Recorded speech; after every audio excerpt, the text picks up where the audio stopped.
एक बार की बात है, एक बहुत ही धनी और शक्तिशाली राजा था। उसके पास धन दौलत, सुंदर महल, नौकर चाकर, सब कुछ था। लेकिन फिर भी उसके मन को शांति नहीं मिलती थी। वह हमेशा बेचैन और दुखी रहता। एक दिन राजा को एक प्रसिद्ध संत के बारे में पता चला, जो जंगल में रहते थे और हमेशा शांत, खुश और संतुष्ट दिखाई देते थे। राजा उनके पास गया और बोला, हे महात्मा, मैं एक राजा हूँ, मेरे पास सब कुछ है, लेकिन फिर भी मेरे मन को सुकून नहीं मिलता।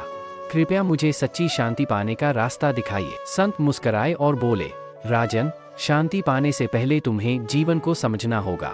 एक दिन के लिए अपना ताज, राजसी वस्त्र और ऐशो आराम छोड़ो।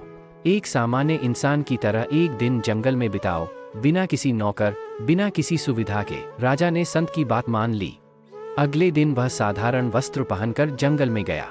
वहां उसे भूख लगी, गर्मी से पसीना बहा, थकान हुई और रात में सोने के लिए कोई बिस्तर भी नहीं था।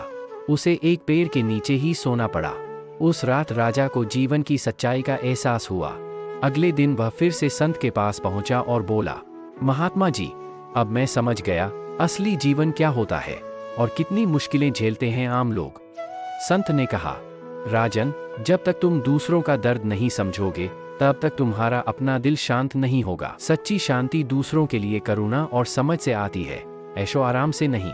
उस दिन के बाद राजा पूरी तरह बदल गया।